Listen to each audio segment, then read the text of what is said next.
Hello, I'm Lou Dorfman, an advanced planning counselor for Houston Jewish Funerals. I want to let you know about an upcoming event we're having on date and location that may be of interest to you. Most people, when they think about estate planning, think only about the financial aspects: wills, trusts, and bequests, life insurance, and other investments.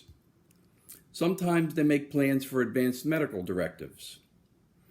All important issues and concerns, to be sure. How to protect your family, your survivors, your loved ones when you're gone. But there's one aspect of advanced planning that many people don't think about, don't plan for, and that's final funeral and burial arrangements. To be honest, I also used to only think about the financial and medical planning. But then, like many of you, I experienced the death of my parents and other loved ones for whom I had to make funeral arrangements. For example, my father passed away 25 years ago. He had the financial plans taken care of, and he had told me, although not in writing, about what extreme medical procedures he would not want to keep him alive if and when that time came. And when the time came, I briefly struggled with medical issues. After all, who wants to make the really final decisions to say goodbye to your father or your mother or other loved one? When the doctor at the hospital called me at 1 o'clock in the afternoon and told me that Dad was spiraling down, I think he used the words "in a death spiral," he asked me if I wanted to put him on a ventilator. I asked the doctor if we put him on a ventilator, could I later make the decision to take him off? Remember, this was 25 years ago. And the doctor said, no, I could not make the decision to remove the ventilator once he was on it.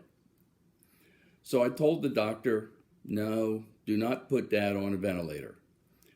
Dad died later that night peacefully, but there still had to be funeral arrangements to make, and in Dad's case, this was a little complicated.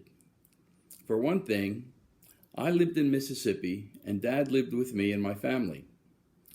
He was going to be buried in Philadelphia, Pennsylvania.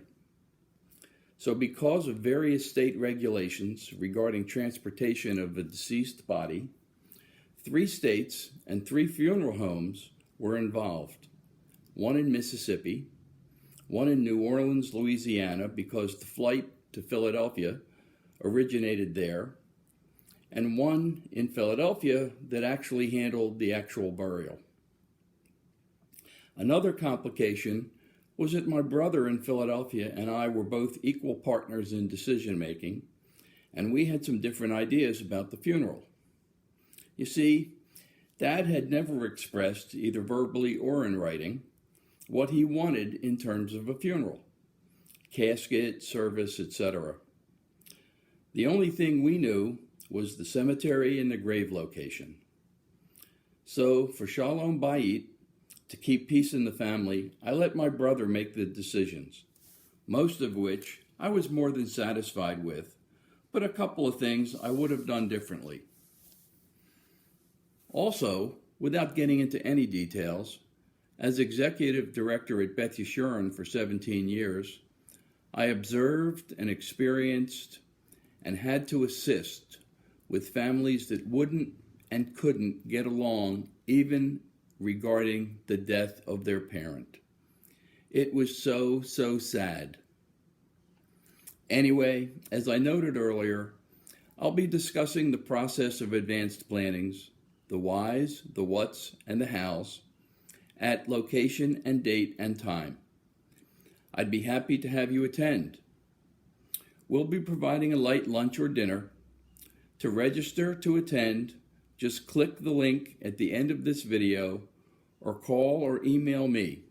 My cell phone number is 713-376-7960, and my email is ldorfman@jewishfuneralsusa.com. That's a handful, so both are shown here on this video, and you can always call our office at Houston Jewish Funerals, 713-666-0257, and ask for me. Thank you, and have a great day.